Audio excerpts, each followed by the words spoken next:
¿Cómo corregir una ampliación de capital nula sin desequilibrar la contabilidad? Y es que no toda rectificación de una operación societaria es válida, y si la operación es considerada nula hay que saber cómo orquestarlo para que encaje correctamente con la contabilidad y haciéndolo todo de manera correcta y legal. Y esto es más fácil si tienes una experta que sabe cómo hacerlo. Tenemos con nosotros a Raquel Feria. Muchas gracias por estar con nosotros, abogada especialista en Derecho Societario y Fiscalidad, ¿verdad? Sí. Muchas gracias por estar con nosotros. Gracias. Y a mí me gustaría que contaras un poco, porque esto ha sido un caso real, reciente, al que os habéis enfrentado, entonces para acercarse un poco a la audiencia nos contases un poco exactamente qué ocurrió. Sí, estos eran 3 socios que constituyen una sociedad limitada a mediados del 2024 y a finales del año deciden hacer una ampliación de capital para dar entrada a socios inversores. Entonces emiten nuevas participaciones sociales para adjudicárselas a estos socios, pero tiene 2 particularidades la operación. Una es que las 100.000 participaciones que se crean, porque tienen el mismo valor nominal que las originales, van íntegramente al valor nominal. Eso significa que excluyen la prima de emisión, no se genera. Claro, aunque los socios pueden prever que van a tener una menor participación, porque ahora son más socios, sí que el valor real de las participaciones es lo que se va a tratar de proteger para que no disminuya. Entonces, al no incluir esta prima de emisión que tiene esa función, el valor real cae drásticamente. Y otra particularidad fue que esas 100.000 participaciones se hacen sin derecho de voto.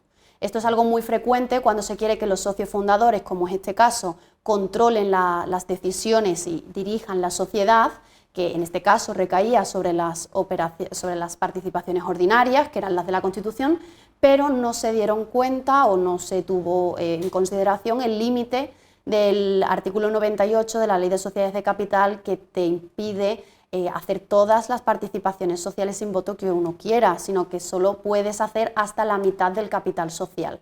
Claro, la mitad eran 51.500 participaciones y aquí eran 100.000, entonces lo superaba con creces. Claro, en un primer momento a mí me dio la impresión de que los socios no tenían constancia de todas estas particularidades, quizás ellos plasmaron así la operación, pero no recibieron el asesoramiento legal para poder estructurarla como correspondía. Entonces, cuando pasa un año, ya la operación estaba inscrita y estaba todo cerrado, es cuando los socios de casualidad van a revisar si una de las socias tenía más de un 25 porque lo necesitaban para otra operación y descubren que no solo no tiene el 25, sino que los porcentajes son demasiado bajos, el valor real de las participaciones ha caído y entonces aquí es cuando se plantean reorganizar todo lo que ha pasado. Claro, en este caso además, es que como dices, también lo que sorprende adicionalmente es que se inscribió en Sí. el registro, ¿no? ¿Qué dificultades prácticas encuentras cuando te llega este asunto para rectificar algo inscrito y todo con legalidad, coherencia? O sea, ¿cómo lo hicisteis? Sí, al principio, claro, yo nunca había tenido que corregir una ampliación de capital, entonces era un poco terreno pantanoso. Lo primero que tenía que ver era cómo le justificaba yo al registro mercantil esta rectificación, claro, porque en un primer momento pues puedes pensar, haces otra ampliación de capital y pues, de alguna manera lo corriges de esa forma, pero es que esto era rehacerlo todo. Entonces lo llegué a consultar con la oficial con la que yo trabajo habitualmente en notaría y en un primer momento me dijo, imposible, esto ya está hecho, ya está cerrado, está inscrito. Entonces fue cuando vi me fijé en el número de las participaciones y digo, vale, el artículo 98 no se ha cumplido, vamos a ver si por aquí podemos justificarlo.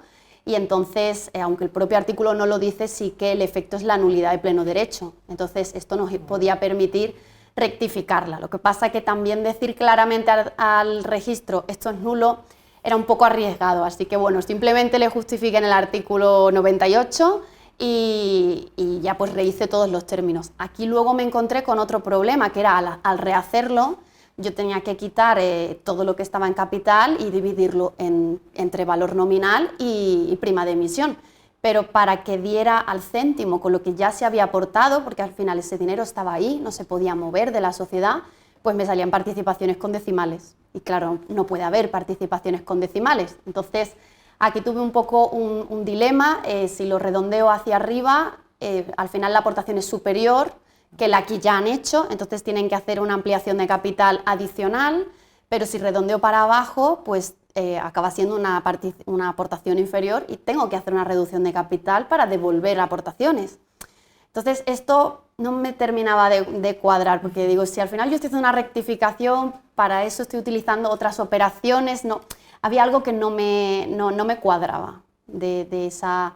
Entonces al final lo que se me ocurrió, que ahora ya puedo adelantar que me lo han inscrito, así que fue una buena solución, lo que se me ocurrió fue el excedente, o sea, hacerlo como una reducción, dejarlo por debajo, pero en lugar de hacer una reducción luego como tal, el excedente que faltaba para llegar a la aportación correcta lo llevé a reservas voluntarias.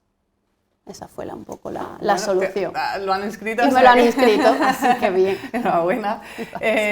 Claro, yo tengo otra pregunta, ¿no? Otra duda, porque es como, pero ¿y si el registro mercantil hubiera hecho una reinterpretación? Porque ahora ya sabes que ha ido bien, ¿no? Pero ¿y ese riesgo de que no interpretase la cuestión como tú la estabas planteando? ¿Cómo lo solventaste o qué pensaste? Claro, es que uno de mis dilemas, si al final utilizaba una u otra, en principio el cliente prefería la reducción antes que la ampliación, pero bueno, en cualquier caso, si utilizaba otra operación, mi dilema un poco era esa reinterpretación, porque claro, al final hay que tener en cuenta que el cliente viene con una mala experiencia y aunque no ha venido del despacho, de alguna manera tiene una expectativa muy alta en que se lo soluciones. Entonces, si tú a un problema que ya tiene se lo haces más grande, no, muchas veces ni siquiera es culpa de nosotros, ¿no? En este caso quizás el problema, por así decirlo, estaba en el propio registro, que es donde nos íbamos a encontrar la dificultad, pues claro, al final es añadir más sal a la herida, ¿no?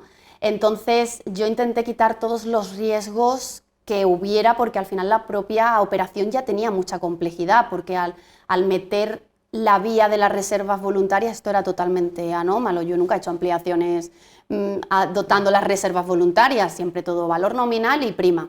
Entonces, claro, ya de por sí por aquí me podían decir que esta operación no se podía hacer en esos términos. Entonces, un poco mi tesitura a la hora de descartar estas opciones por la reinterpretación era que el registro no pensara que en lugar de una rectificación lo que se pretendía era sustituir una ampliación o una reducción en otros términos, que claro, a lo mejor de esta manera planteado era más favorable que si no se hiciera esa supuesta rectificación. Entonces yo quise quitar todo ese dilema, digamos, que podía haber en el registro y ceñirlo solo a la rectificación. Pues voy a aprovechar para recordar a nuestra audiencia que si le gusta este tipo de contenido nos puede seguir en la web de Tinku.es porque tienes este contenido para empresas y muchos otros que son fundamentales. Claro, como decimos, ahora ya está, o sea, ahora ya puede ser, ¿no? Está solucionado, pero ¿cómo conseguiste lo que nos puedas contar? Ajustar esa operación en la contabilidad, aunque es, vale, pusiste reservas voluntarias, pero claro, cuando te enfrentas a la contabilidad, ¿cómo consigues hacer ese equilibrio? Claro, es que al final en este caso la solución no solo pasaba por el ámbito mercantil, también pasaba por el contable, porque es que además, como era de 2024, ya estaban hasta las cuentas anuales depositadas, es que estaba todo cerrado. Entonces, bueno, lo consulté, yo tengo ciertos conocimientos de contabilidad, pero tenía un compañero en contabilidad, entonces lo consulté con él y digo, mira, a mí lo que se me ocurre es hacer un asiento de reducción de capital, como el de cualquier reducción, lo que pasa es que hacemos una reducción contable, es decir, no vamos a hacer una reducción real, no va a salir dinero de la sociedad, sino que vamos a distribuirlo en distintas cuentas. Entonces vamos a sacar dinero de la cuenta de capital, de la cuenta 100, y nos lo vamos a llevar a reservas y a prima. Entonces el asiento a priori es sencillo, todo suena sencillo, pero el trasfondo que dio pie a esa solución quizás sencilla tenía mucha más complejidad. Entonces, en principio, el compañero lo ha hecho así, se ha quedado corregido, haremos un balance y ya veremos en las cuentas del 2025 qué pasa. Y para no llegar ahí, vamos a ver, para que las empresas no te traigan este problema, que lo has solventado con bueno, muchísima creatividad jurídica, sin duda, pero ¿qué les recomendarías tú a tus clientes para decir, vamos a evitar llegar aquí, vamos a hacerlo antes, ¿no? Si tenéis que hacer una ampliación de capital, ¿cuáles son esas recomendaciones así indispensables que le dirías? Pues yo creo que hay como dos controles básicos. Al final muchas operaciones societarias van de la mano de la fiscalidad y de la contabilidad, aunque sean puramente mercantiles. Entonces es importante no solo fijarse en la legalidad societaria, en este sentido, pues ver todas las particularidades de la operación y cuál es su reflejo legal, ¿no? ¿Qué artículos lo regulan? Voy a ver si está dentro de esa legalidad, como que ocurría con el artículo 98. También es muy importante en las ampliaciones de capital asegurarse que una vez diseñada la operación y antes, lógicamente, de hacer la escritura, que los porcentajes de participación se ajustan a la verdadera intención de los clientes, porque este era aquí otro problema que tenían aquí los socios, que al menos una de las socias tenía que mantener el 25 y es que yo creo que tenían un 10 cada uno, entonces estamos hablando de una diferencia abismal. Pero luego también tiene que haber un reflejo fiscal, es decir, por ejemplo, en este caso, que viene muy bien para explicarlo, la prima de emisión no era totalmente obligatoria. A efectos mercantiles, la ley de sociedades de capital te dice que puede haber prima, pero no te obliga a que haya. Sin embargo, a efectos fiscales sí que puedes tener mayor problema, que Hacienda considere que esa prima es indispensable, porque al final las participaciones que tú estás adquiriendo no la estás haciendo por su valor real. Entonces sí que a nivel fiscal te puedes encontrar con esta obligación, por lo que al final todas las operaciones societarias se deben de construir desde los dos enfoques. Y quizás esto conecta un poco con mi tercer consejo, que al final cuando uno se asesora con un abogado de empresa, va mucho más allá de un abogado societario, de un abogado fiscalista. Yo creo que lo ideal es tener conocimientos en las dos áreas. Yo por eso he procurado especializarme en las dos, porque de esa manera sí que puedes tener toda la visión del partido completo, no solo de una mitad. Entonces, a la hora de diseñar soluciones, son además de más creativas, pero también son mucho más personalizadas, más ajustadas. Entonces, intentar tener o bien a un profesional especializado en las dos áreas o bien tener dos profesionales. Claro, es más costoso, pero también es más garantista, claro. Pues muchas gracias, Raquel, por estar con nosotros y contarnos además con tanta claridad un tema tan complicado. Muchas gracias. Gracias. Y vosotros sabíais todo lo que teníais que tener en cuenta, pues puedes dejarnos tus comentarios. Y por nuestra parte vamos a ver más proyectos de Tinku.